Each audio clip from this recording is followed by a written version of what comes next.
Alright, welcome back. In this video, you're going to learn about how to really save money. So, let's jump right into it. Skill number 1 is saving money. This is the most basic skill required in the game of wealth because money is abundant and a lot of it has actually come into our lives. The problem is, it doesn't stay there. Pag natanggap yung pera, nawawala agad, walang natitira. If you count all of the money that has gone through your hands, you'll be surprised from the time that you went to school, to your part-time jobs, to Christmas gifts, to your first paycheck, to where you are today. Try to estimate the total amount of money that has gone through your hands. You'll be amazed. Mapapaisip ka, bakit walang natitira? Why is there only a small amount left compared to what I have received? There's actually no need to do this exercise, but I'll just share with you what I found out when I did it. Okay, when I was in grade school, my allowance then was around 200 up to 500 pesos per week. Then in high school, my allowance was raised to 1,000 pesos per week since I was living on the dorm. Then in college, my allowance rose to 1,500 pesos per week. I added all these together considering the number of years I studied and then excluded the months that didn't have school kasi wala namang allowance kapag walang pasok. Summing it all up, here's what I found out.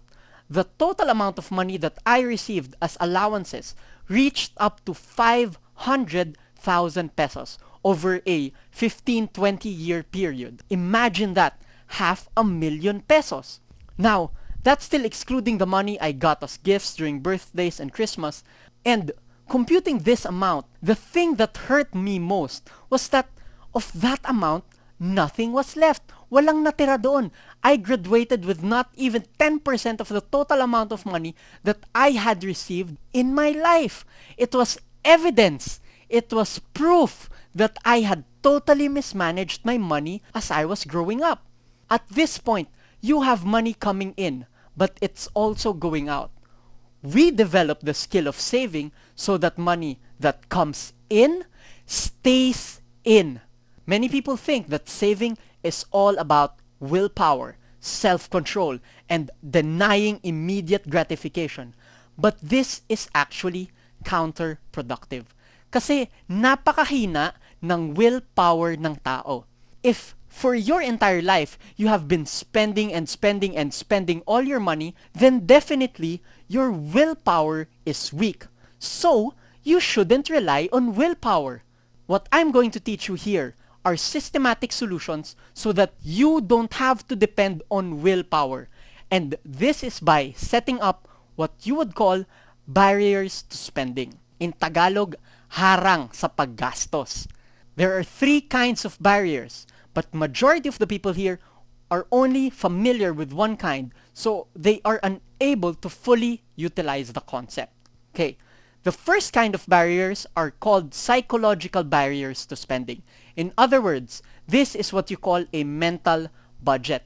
This is how this kind of budget works. Rick received his monthly salary and it's 25,000 pesos. In his mind, he already divides it into portions. 5,000 pesos for his condo, 2,000 pesos for electricity and other utilities. He computes for his transportation and other daily expenses to be at 10,000 pesos a month. And that leaves about 8,000 pesos for his savings.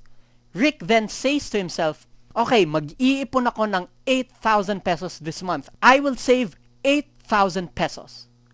But 1 week after, his friend invited him to watch a movie, eat dinner, coffee, dessert, etc., etc.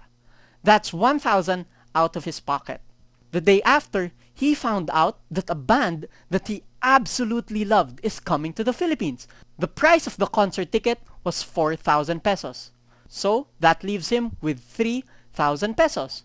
Okay, fast forward to 1 week later, Rick messed up on a big presentation and his boss got angry. Napagalitan siya ng boss niya dahil hindi niya nagawa ng maayos. So, to blow off steam and to reduce the overall level of stress, he ate out in his favorite restaurant. Syempre, hindi lang siya, so nilibre niya rin ang kapatid niya. So, all in all, another 1,000 pesos down the drain. 1 week later, Rick delivered an excellent presentation and got praised by the boss of his boss. So what did he want to do? He wanted to celebrate, which made him spend and spend more money. At the end of the month, Rick is wondering, where did the 8,000 pesos go? Naubos lahat. Walang natira. And he didn't even notice it. As he received his next salary, he created another mental budget, saying this time, talagang makakaipon na ako. But the same things happened. May nasira sa bahay, eat out ulit, celebrate, pahinga, bagong sine, etc., etc. Walang natira. The biggest problem with this kind of system is that it is too easy for Rick to spend his money. All of his money is just in his ATM account, his ATM payroll account. So when he needs money, he just withdraws it, and withdraws it, and withdraws it. Talagang walang natitira. This is why it is of extreme importance to build a second barrier, which is the physical barriers of spending. These are barriers which make it hard for you to get and spend money. This goal of making it hard to spend money is the secret. You have to physically divide the money among the parts, among your budget, para hindi lang sa utak na iiwan yung barrier. You can do this via envelopes, jars, or having different bank accounts. Let me share with you my game plan when I just started working. My salary then was a little under 20,000 pesos per month, but it was paid out weekly. So roughly in a week, I would get around 4,500 pesos in my ATM. So every week, I immediately withdrew this amount and physically split the money. Of the 4,500, I would leave 1,000 in my wallet. That was my allowance for the week. I would put another 1,000 pesos in a white envelope labeled investments. The other 1,000 went to a physical jar which I would spend as gifts for Christmas or birthdays. Then 500 I would place in a green container labeled me. This was money I could spend for myself on whatever it was that I wanted. 500 pesos goes into a card that my girlfriend gave me. This is for my gifts to her. Then 500 goes into a container near the Bible. This is what I donate every Sunday when I go to church. The great thing about this was it accumulated money. With this technique, I was able to accumulate over 100,000 pesos in investments. I was able to treat my girlfriend to a shopping spree. I told her, pumunta kami sa mall, and I told her to buy anything she wanted. I would just say when the funds had run out. I was able to buy gifts for my parents and siblings without being limited financially. I had no financial worries during Christmas because I had been saving up for it all year long. Actually, at the end of Christmas, may natira pa sa funds. Now, I know this isn't practical to do, especially when you're earning large amounts of money. It would just be impractical to withdraw your 100,000 salary and spread it across different places in the house. That's just not safe. So with this, the best thing to do actually is to open multiple bank accounts. Go to a bank, say to the teller, 5 savings accounts, please. You can do this. I've done this. Now, with the help of the internet, you can simply divide the money accordingly online. When you receive your salary in the ATM account, go online and quickly distribute the funds to your savings, retirement, vacation, travel, and whatever fund categories you may have. Then, the money you'll spend for the month, keep it in the ATM account so you can withdraw it for your day-to-day expenses. But the rest of your money, it's already physically separated. It's already physically protected. By setting up these barriers, you created an additional physical step for you to take when you want to withdraw money. Plus, it's also more effective. Imagine if you have an ATM account labeled Child One's College Fund. Would you dare to get money there? It would be very difficult because you know the purpose of that money. Right now, since I'm earning a little bit more than what I used to, I have 7 different bank accounts, each for a different purpose. There is one checking account in which I receive and pay out money. One account is for my monthly allowance, so I've upgraded from a weekly allowance. One account is for charity. Then the rest of the accounts are for my short, medium, and long-term expenses. Let me tell you, by doing this alone, you will be able to save a lot of money. You'll be inconvenienced at the start, yes, but once you implement it, saving money becomes extremely easy. Now let's move on to the third barrier, which is called the social barrier. This is based on our tendency to spend money around other people, and even more so when spending it for other people. It's hard to say I don't have any money or I can't afford it to people. It just feels wrong, which is why the best way to go about it is to let your friends know of your goal of wanting to save money. To the people who are close to you, you can discuss the specifics of how much you need and how much you intend to set aside per month. And to the people who aren't that close to you, it's enough to say, tipid mode muna ako ngayon.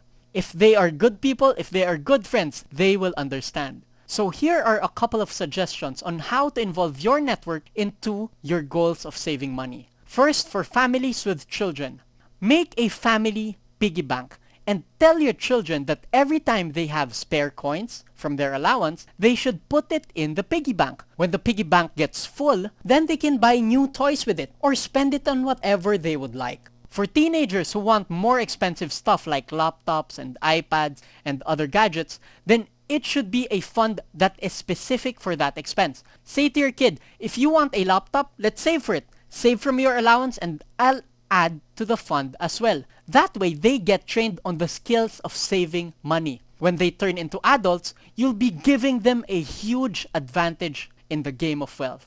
For couples, I know it's extremely difficult to say no to your spouse when it comes to money. I, for one, have an extremely hard time saying no to my girlfriend. Anyway, a good technique here is to also set up a joint savings account for the both of you. It could be for travel, new clothes, eating out, or whatever it is that your significant other wants. If the money is on a separate account, then even if you're spending money unnecessarily, at least you're sure to spend money that you can afford to spend. By doing this, you remove the impulse element of spending. Okay, so these three barriers are the ones that you can set up in your life to make saving easier for you. As you actually do these steps, I would just like to remind you that the rule of saving money is every peso counts. Think of saving 1 million pesos by saving 1 peso 1 million times. When it comes to saving money, everything you do counts. Buying a piece of candy, going over budget by 50 pesos, exceeding the limit by 500 pesos. It all counts. The line just this once never happens just once. If you allow yourself to go over budget for gifts, I bet that the next time you buy presents, the same thing will happen. A Native American people called the Cherokees have an excellent story to go along with this lesson. The story goes like this. One evening, an old Cherokee told his grandson about a battle that goes on inside people. He said, "My son, the battle is between two wolves in all of us. One is evil, it is anger, envy, jealousy, sorrow, regret, greed, arrogance, self-pity, guilt, resentment, inferiority, lies, false pride, superiority, and ego. The other wolf is good. It is joy, peace, love, hope, serenity, humility, kindness, benevolence, empathy, generosity, truth, compassion, and faith." The grandson thought about it for a minute and then asked his grandfather, "Which wolf wins?" The old Cherokee simply replied, "The one you feed." I'm here to tell you that you are also feeding two wolves inside your wallet. The wolf of saving and the wolf of spending. Every time you follow your budget, you feed the wolf that saves. Every time you exceed or spend for something you didn't plan for, you feed the wolf that spends. Which wolf will you want to live in your wallet? Remember, every peso counts. So, going back to the goal, what are we saving for? First is your emergency expenses, which should be at least 3 to 6 months worth of your living expenses. If you're currently single and no one is dependent on you, 3 months worth would be enough. However, if you have a family and if many people are dependent on you, then you need 6 months worth of emergency funds. Once you're able to save this amount of money, you can move on to the next goal in the stage of independence, which is to protect yourself from unbearable expenses.